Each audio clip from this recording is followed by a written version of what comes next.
بسم اللہ الرحمن الرحیم نحمدہ ونصلی علی رسولہ الکریم اما بعد۔ ہم سب چاہتے ہیں کہ ہم چین سکون کی آرام کی زندگی گزاریں، برکتوں والی، راحت والی، عزت والی، عافیت والی، روزی میں برکت والی، گھر میں محبت والی، باہر عزت والی۔ ہم سب یہ چاہتے ہیں۔ یہ چاہت بری نہیں ہے، کیونکہ یہ سب جنت میں ملنے والی چیز ہے۔ تو جو چیز جنت میں ملنے والی ہوگی تو وہاں تو کوئی خراب چیز ہوگی نہیں، وہ تو اچھی چیز ہوگی۔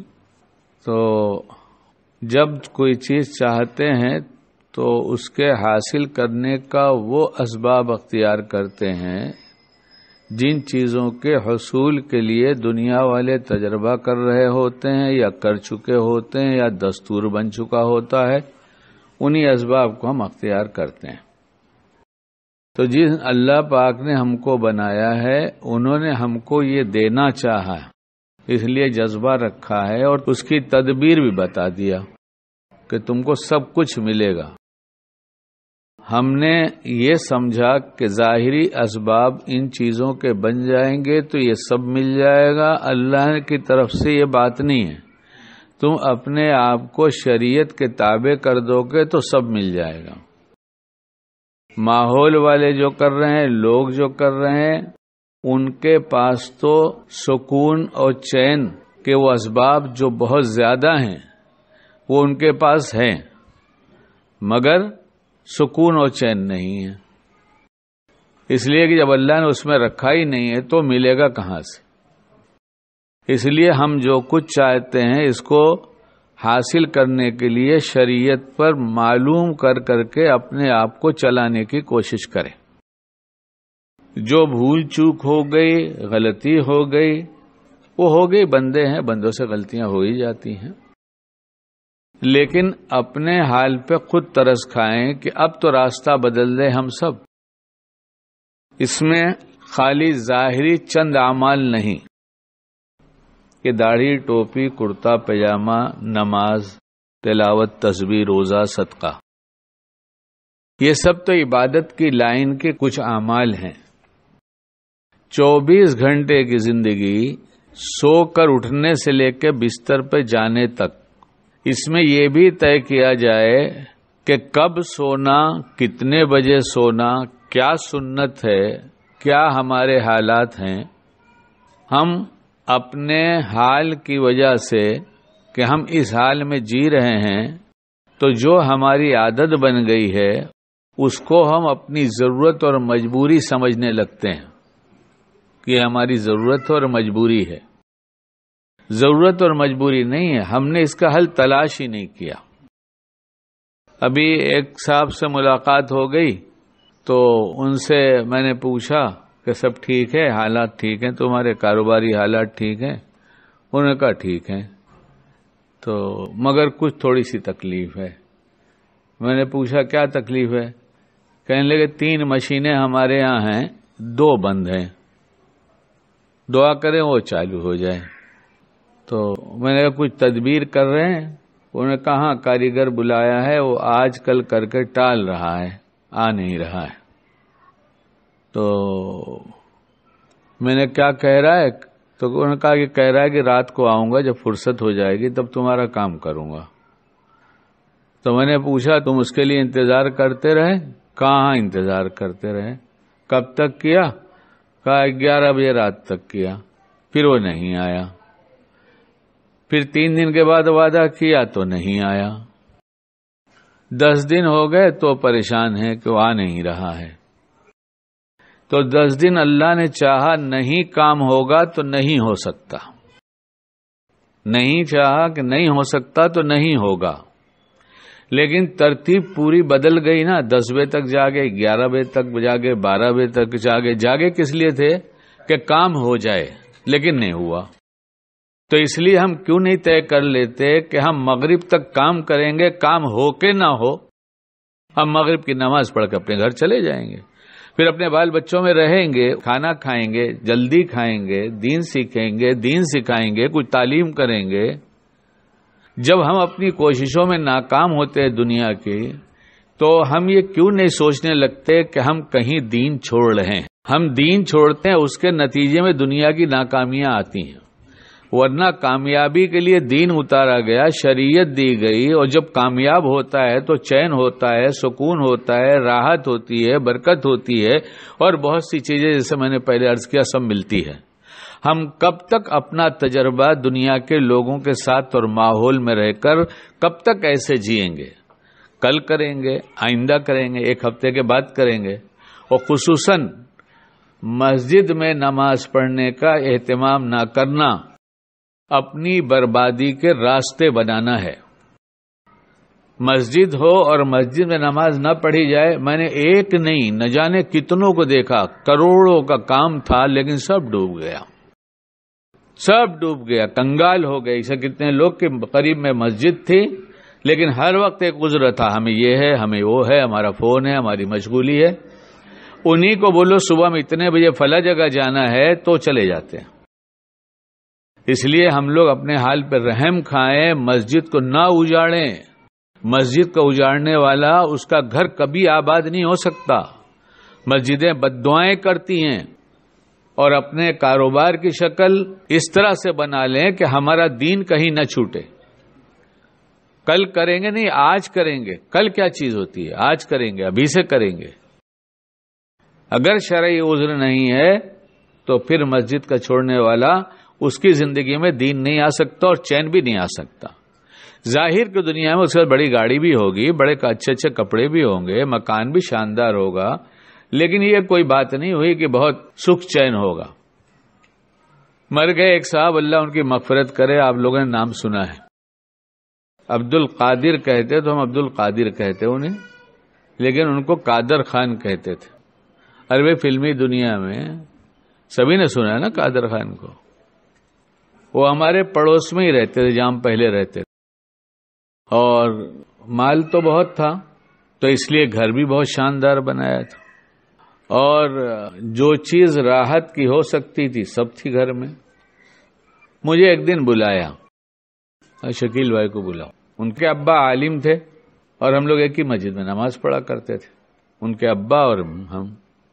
وہ تو کبھی دکھائی نہیں دیے تھے مسجد میں، تو میں گیا وہاں پر، انہوں نے بیٹھایا اور مجھ سے جو بات کیا اس کا خلاصہ یہ تھا کہ آپ میرا گھر دیکھ رہے ہیں، میرا آرام کے نقشے دیکھ رہے ہیں۔ انہوں نے بیڈ روم دکھایا، یہ دیکھیے یہ دیکھیے۔ تو ہم نے کہا جی سب ہے تو آپ کے پاس۔ اور اس وقت ان کی وہ فلم جس سے زیادہ مشہور ہوئے وہ مقدر کا سکندر، ہاں سبھی لوگ نام ہم جانتے ہی ہوں گے، وہ ہٹ ہو رہی تھی۔ تو جو آدمی گلی سے روڈ سے گزرتا تھا وہ کہتا تھا ایک دوسرے، ایک قادر کہیں رہتے، ایک قادر کہیں رہتے، اور میں بھی وہیں گزارا کرتا تھا کیونکہ میری تو گلی تھی وہ۔ اور کبھی کبھی وہ بچوں کے ساتھ کمپاؤنڈ میں کرکٹ کھیلتے ہوتے تھے تو بھیڑ لگ جاتی تھی دیکھنے والوں کی۔ بلڈنگ میں جا نہیں سکتے لیکن باہر سے فینسنگ کے بعد اندر جو دکھائی دیتا تھا اس سے کھڑے رہ کے دیکھا کرتے تھے۔ اور مجھ سے کیا کہہ رہے ہیں کہ یہ سب آپ نے دیکھ لیا؟ میں نے کہا جی دیکھ لیا۔ کہا میں میرے ابا سے جلتا ہوں۔ اب آگے کی بات سنیے، میں میرے ابا سے جلتا ہوں۔ اور میں نے کہا خان صاحب یہ کیا بات ہوئی؟ کہنے لگا ہاں میرے ابا مغرب کی نماز پڑھ کر کھانا کھا لیتے ہیں اور عشاء کی نماز مسجد میں پڑھ کر آ جاتے ہیں، اور یہ جو صوفے کے اوپر چھوٹے چھوٹے تکیے بیک ریسٹ کے لیے رکھے رہتے ہیں وہ ایسا اٹھاتے ہیں اور کارپیٹ پہ رکھتے ہیں اور سر رکھتے ہیں اور سو جاتے ہیں، اور میں دروازے پہ ایسے ہاتھ رکھ کے کھڑا رہتا ہوں اور دیکھتا ہوں تو ابا تو سو چکے، اور میں رات کو گولیاں کھاتا ہوں، مجھے نیند نہیں آتی۔ تو یہ سامان عیش ہے، اس سے عیش نہیں ملا کرتا، اس سے راحت نہیں ملتی، اس سے سکون نہیں ملتا۔ وہ تو ملے گا شریعت پر چلنے سے، اور شریعت پر چلنے کا مطلب جیسا میں نے پہلے کہا کہ چند اعمال کر لیے یہ مطلب نہیں ہوتا۔ مسلمان کا مطلب یہ ہے کہ آپ علیہ الصلوۃ والسلام نے جو کام جیسے کیا ہے اس کام کو ویسے کرے۔ اس میں سونا بھی ہے. میں اس کے پہلے آپ کو نقل کیا تھا آپ کے سامنے کہ 70 سال کے ایک بزرگ سے کسی نے پوچھا آپ کی تندرستی کا راز کیا ہے کہ ایک دم چاک چوبند ہے ابھی تک ماشاءاللہ. تو انہوں نے کہا کہ سورج ڈوبنے کے 2.5 گھنٹے کے بعد سو جاتا ہوں اور سورج نکلنے سے 2.5 گھنٹہ پہلے اٹھ جاتا ہوں. حضرت تھانوی رحمۃ اللہ علیہ سے کسی نے پوچھا کہ حضرت آپ کی صحت کا راز کیا ہے؟ فرمایا صبح کا ٹہلنا کبھی نہیں چھوڑا. ہم لوگ کا تو ٹہلنا ایسا ہے کہ آج جوش میں آئے تو آج ہی سب وہ ٹہلنے والا جوتا وہ بھی لے کر آئیں گے اور کیا ٹریک بھی لے کر آئیں گے اور ٹی شرٹ بھی لائیں گے تاکہ ٹہلنے والے لگیں اور 2-3 دن ٹہل لیے بس ہو گیا صحت ہوگی زندگی بھر کے لیے ان کی. اب فرمایا پھر میں نے کبھی نہیں چھوڑا صبح کا ٹہلنا. اور کھانے کے بارے میں فرمایا کہ تجربے سے یہ پتہ چل گیا کہ اس کھانے سے یہ نقصان ہوتا ہے یا نقصان ہوا تو آئندہ کبھی پھر نہیں کھایا. ہمارا کیا حال ہے؟ بس مل گیا تو ٹوٹ پڑے. ہمارے کچھ دوست لوگ آئے ہیں تو ان کو پتہ چل گیا کہ مرغی یہاں پر مفتی صاحب تشریف فرما ہیں یہ ذبح کرتے ہیں تاکہ ان کی دکان پر حلال غذا سب کے پیٹ میں پہنچے. تو بہت اچھی بات ہے، حلال غذا تو مسلمان کو چاہیے ہی کھانا. تو ہمارے چند دوست لوگ آئے ہیں ماشاءاللہ. میرا ایک پوتا بیٹھا ہے بہت چھوٹا سا اتنا زیادہ کھیل رہا تھا کچھ. تو میں نے کہا کیا کھیل رہا ہے؟ تو یہ توڑ مت دینا، کھلونا ہے سنبھال کے کھیلنا. تو بولے دادا ابا چائنا آئٹم ہے کبھی بھی ٹوٹ سکتا ہے. تو ہم نے کہا اس بات بھی دیکھو کبھی بھی ٹوٹ سکتا ہے یا نہیں ٹوٹ سکتا دیکھو. تو ہم نے دوستوں سے کہا بے تکلفی ہے اس لیے پوچھا. صبح میں خوب دبا کے کھایا تو بمبئی کی نے سب کی منڈی ایسے ایسے ہلی کہ ہاں خوب دبا کے کھایا. بولے نہیں، ایسا کیے. تو آواز لوگ سن لیتے تو سمجھ جاتے کس نے کھایا. تو ہم نے دیکھا، ہم نے پوچھا، ہم نے پہچان لیا کہ دبا کے کھایا. کھانا دبا کے کھانا نہیں ہے ضروری، کھانا چبا کے کھانا ضروری. اس کی بھی سنت سیکھنا پڑے گا کہ خالی حلال ہے تو کتنا بھی کھا لیں گے اور کسی طرح بھی کھا لیں گے. میں ملنا جو چھوڑ دیا لوگوں سے کہ اس لیے میری بات لوگوں کی سمجھ میں نہیں آتی. وہ یہاں سے نکلتے ہیں پھر کسی بھی ہوٹل میں بیٹھ جاتے اور دبا کے مرغی کھاتے ہیں اور کہتے ہیں کہ ارے یہ سب اعتماد پہ چلتا ہے. اعتماد پہ چلتا ہے؟ بازار میں ہوشیار بن کے جیتے ہو اور کھانے میں اعتماد پہ چلتا ہے. بازار میں ہوشیار رہتے ہو کہ چوری ہے، بے ایمانی ہے، دھوکہ ہے، اس لیے وہاں تو ہوشیاری سے رہتے ہیں اور یہاں اعتماد پہ چلتا ہے. جس کے پیٹ میں حرام جا رہا ہے مسلسل دھیرے دھیرے بھلے اعمال کی توفیق چھینی جا رہی ہے. اور جو آدمی دیندار تھا وہ اپنے آپ کو دیکھے کہ اس کا دینی معیار گھٹ رہا ہے یا بڑھ رہا ہے. اگر گھٹتا نظر آ رہا ہے تو سمجھ جائے کہ بہت خطرے کی بات ہے.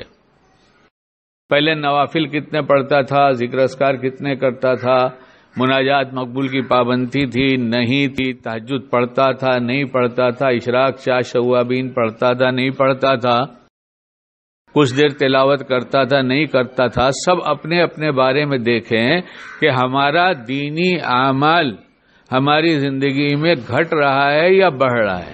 اگر گھٹ رہا ہے تو یقیناً کوئی چیز غلط پیٹ میں جا رہی ہے یا گناہ مسلسل ہے بغیر توبہ کے جس کی نحوست لگ رہی. اس لیے سونا کتنے بجے، اٹھنا کتنے بجے. فجر کی نماز کے بعد بلا عذر سونا جو ہے یہ بہت سارے نقصانات لاتا ہے. اس کا ذریعہ ہے بہت سارے نقصانات کا. اس لیے سب سے پہلے سونے کی ترتیب بنے گی تب اٹھنے کی بن سکتی ہے. اب ہم کہہ رہے ہیں ہمارے یہاں کا ماحول ایسا ہے تو صحابہ نے ایمان لانے سے پہلے کیوں نہیں کہہ دیا تھا کہ ہمارے یہاں کا ماحول ایسا ہے اس لیے ہم تھوڑا سا لے لیں گے تھوڑا سا چھوڑ دیں گے. تو یہ تو نہیں کہا تھا، بلکہ ماحول کے خلاف ماحول کو بدل کر شریعت پہ آنا اور لانا یہ مومن کا کام ہے. ماحول سے بدل جانا یہ مومن کا کام نہیں ہے. مومن کا کام ماحول کو بدلنا ہے، ماحول دیکھ کر خود غلط ماحول کے سانچے میں ڈھل جانا اور وہی عادتیں اپنا لینا، یہ بات مومن کے لیے نہیں ہے۔ اس لیے پورا دین پوری زندگی میں آئے گا اور ہر شعبے کا آئے گا، جاگنے کا، سونے کا، حلیے کا، پہننے کا، کھانے کا، سواری کا، کیونکہ سب کا حساب ہونے والا ہے، سب کا حساب ہونے والا ہے۔ کیا سنت و شریعت کے مطابق تھا اور کیا سنت و شریعت کے خلاف تھا؟ کمانے کا اور خرچ کا بھی، کمانا نہیں خالی، کمایا تو خرچ کہاں کیا؟